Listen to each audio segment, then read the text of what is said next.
আসসালামু আলাইকুম রহমতুল্লাহ। সুপ্রিয় শিক্ষার্থী বন্ধুরা, আলফা এডুপয়েন্ট চ্যানেলে তোমাদের স্বাগত জানাচ্ছি। কেমন আছো তোমরা? ভালো নিশ্চয়ই। আলহামদুলিল্লাহ, আমিও ভালো আছি। আজ আমি তোমাদের তৃতীয় শ্রেণীর গণিত বিষয়ে তোমাদের মূল বইয়ের 37 পৃষ্ঠার অঙ্কগুলো সমাধান করে দেখানোর চেষ্টা করব ইনশাআল্লাহ। এর পূর্বের ভিডিওতে আমি 36 পৃষ্ঠার অঙ্কগুলো সমাধান করে দেখিয়েছিলাম। আশা করি তোমরা সেই ভিডিওগুলো দেখেছো এবং অঙ্কগুলো বুঝতে পেরেছো।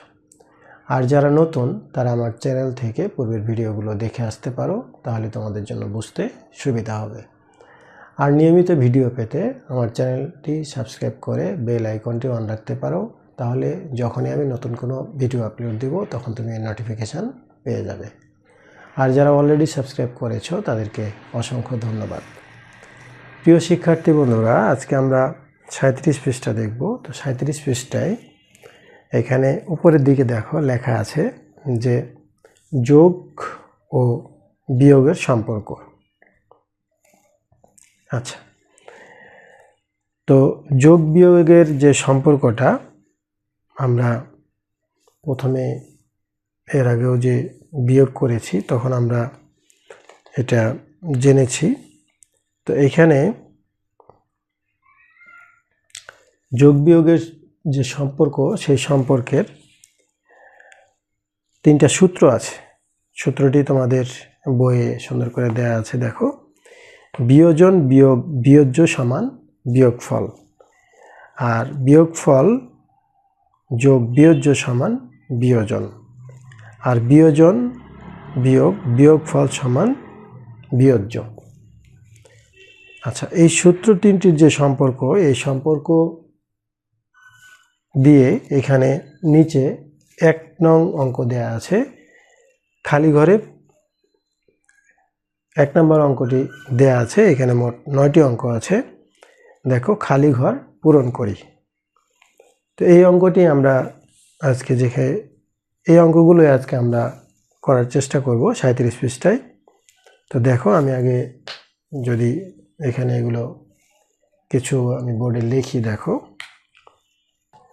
তো 37 পৃষ্ঠায় আমি যে অঙ্কগুলো এখানে তোমাদের সমাধান করে দেখানোর জন্য আমি তোমাদের যে মূল বইয়ের 37 পৃষ্ঠা, সেই 37 পৃষ্ঠার এই অঙ্কগুলো আমি এখানে বোর্ডে উঠিয়েছি। দেখো, এখন এগুলো তোমরা কিভাবে করবে দেখো। যেখানে ভালো করে খেয়াল করো, এখানে কয় ধরনের অঙ্ক আছে। এটা কিন্তু যোগ এবং বিয়োগের মধ্যে সম্পর্কের যে সূত্রগুলো আছে সেই সূত্রগুলো দিয়েই এই অঙ্কগুলো। তো কয় ধরনের অঙ্ক আছে এখানে দেখো। এটা একটা বিয়োগ চিহ্ন দেওয়া আছে আর সমান দিয়ে এখানে ফাঁকা ঘর দেওয়া আছে। এটা সরাসরি বিয়োগ, এটা সরাসরি বিয়োগ করলেই হয়ে যাবে। ঠিক এটাও, এইটা বিয়োগ করলে বিয়োগ হয়ে যাবে, মানে ফলাফল মিলে যাবে। এরপরে এখানে দেখো একটা যোগ আছে, এখানে দেখো একটা যোগ আছে, সমান চিহ্ন দেওয়া ফাঁকা ঘর, সমান চিহ্ন দেওয়া ফাঁকা ঘর। তাহলে এইটা যোগ করলে, যোগ করে ফাঁকা ঘরে যা বসাবো তাই হয়ে যাবে। এই দুটো বিয়োগ করে যা বসাবো ফাঁকা ঘরে তাই হয়ে যাবে। কিন্তু এইখানে যদি বিয়োগ চিহ্ন থাকে আর এখানে যদি ফাঁকা ঘর থাকে, যদি এখানে বিয়োগ চিহ্ন থাকে, বিয়োগ চিহ্নের সামনে ফাঁকা ঘর, আর এরকম দেখো এখানে বিয়োগ চিহ্নের সামনে ফাঁকা ঘর, ফাঁকা ঘরের সামনে বিয়োগ চিহ্ন আছে, আর এখানে আছে হলো ফাঁকা ঘরের সামনে যোগ চিহ্ন। তাহলে আমরা কি করব? এটাকে আমরা করব যখন এই ফাঁকা ঘর থাকবে, ফাঁকা ঘরের সামনে যখন বিয়োগ চিহ্ন থাকবে, তখন এই যে এইটা এবং এইটা এবং এইটা, এই দুইটাকে আমরা এইখান থেকে এটাকে বিয়োগ করব, এখান থেকে এটাকে বিয়োগ করব। বিয়োগ করে যেটা পাবো সেটাই এই ফাঁকা ঘরে বসাবো। আর যদি যোগ থাকে তাহলে এইখান থেকে এটাকে বিয়োগ করব। যদি ফাঁকা ঘরের সামনে এইখানে যোগ থাকে, এখানে বিয়োগ থাকে, তাহলে আমরা এটা থেকে এটা বিয়োগ করব, এটা থেকে এটা বিয়োগ করব। দেখো, এইটা থেকে এটা বিয়োগ যখন যোগ আছে, আর এইটা থেকে এটা বিয়োগ যখন বিয়োগ আছে। এরপরে আরেক ধরনের অঙ্ক আছে, প্রথমে ফাঁকা ঘর, এটা একটা, এটা একটা, এটা একটা, তিনটা আছে প্রথমে ফাঁকা ঘর। তো প্রথমে ফাঁকা ঘর যদি থাকে আর এই সংখ্যার সামনে যদি বিয়োগ চিহ্ন থাকে, দেখো এটার সামনে বিয়োগ, এটার সামনেও বিয়োগ, এটার সামনেও বিয়োগ, তখন আমরা কি করব, এই যে এইটা আর এইটা আছে, এই দুইটাকে যোগ করব, এই দুইটাকে যোগ করে এখানে বসাবো, আবার এই দুইটাকে যোগ করে এখানে বসাবো, এইভাবে এই নিয়মে করতে হবে। তাহলে যেটা সরাসরি যোগ বা বিয়োগ করতে হবে এরকম আছে, এই 1 নাম্বার, আর এখানে 6 নাম্বার, আর এখানে হলো 5 নাম্বার, আর এখানে হলো 9 নাম্বার। তাহলে দেখো সবগুলো নিয়ম বললাম, আমি এখন একদিক থেকে করতেছি। দেখো এখানে তাহলে 9 থেকে যদি 9 আছে কত হলে 12 হবে, 9 আর 3 12, আর এখানে এসে কি হলো 1 কমে গেল, তাহলে এটা হবে 4 থেকে 1 বিয়োগ করলে 3 কমে গেল, তাহলে এটা থেকে এটা বিয়োগ করলে 33।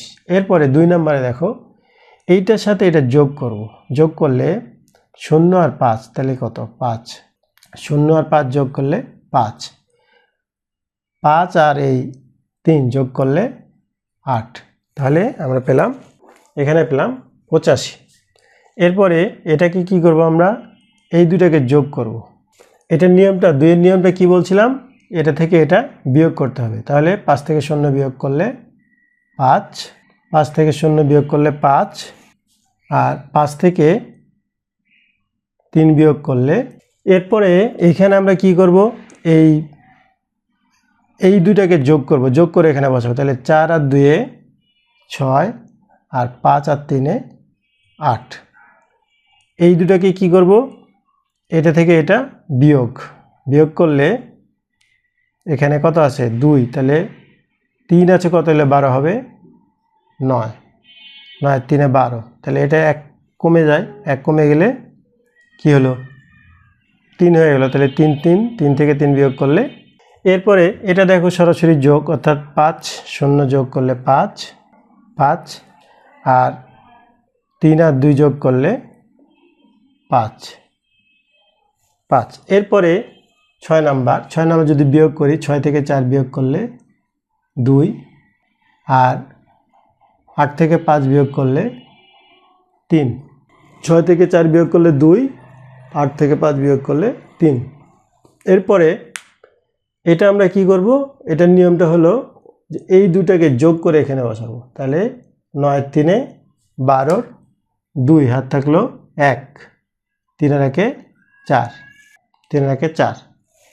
এরপরে 8 নাম্বার হলো এখানে 25, এখানে 30, তাহলে এই দুটাকে যোগ করব, যোগ করলে 5 আর 0 যোগ করলে 5, আর এখানে 3 আর 2 যোগ করলে 5। এরপরে এটা সরাসরি যোগ আছে, সরাসরি যোগ করলে 4 আর 2 6, 5 আর 3 8। দেখো এখন যদি এটা আর এটা যোগ করো, তাহলে এটা পাবা, এইটা থেকে এটা বিয়োগ করলে এটা পাবা, এটা থেকে এটা বিয়োগ করলে এটা পাবা, আর এখান থেকে এটা বিয়োগ করলে এটা পাবা। এইভাবে প্রত্যেকটা ফাঁকা ঘর কিন্তু মিলে যাবে। অর্থাৎ আমরা যে সূত্রটা দেখলাম যে যখন বিয়োজন বিয়োগ বিয়োজ্য থাকে তখন সমান বিয়োগফল ফাঁকা ঘরে হয়, আর বিয়োগফলটা যখন এদিকে চলে যায় তখন বিয়োজ্যটা যোগ চিহ্ন হয়ে যায়, আর বিয়োজনটা এদিকে ফাঁকা ঘরে বসে। অর্থাৎ এখানে যে 3টা সূত্র উপরে দেওয়া ছিল সেই সম্পর্কগুলো থেকে বা সূত্রগুলো থেকেই এই 1 নং যে অঙ্কগুলো ছিল সেই অঙ্কগুলোর সমাধান আমরা করার চেষ্টা করলাম। নিশ্চয়ই তোমরা বুঝতে পেরেছ। যদি ভিডিওটি ভালো লাগে তাহলে লাইক, কমেন্ট ও বন্ধুদের মাঝে শেয়ার করতে পারো, যেন তোমার মতো অন্যরা উপকৃত হতে পারে। আজ এ পর্যন্তই, কথা হবে পরবর্তী ভিডিওতে। সেই পর্যন্ত মহান আল্লাহ তাআলা আমাদের সকলকে ভালো রাখুন। আল্লাহ হাফেজ। আসসালামু আলাইকুম ওয়া রাহমাতুল্লাহ।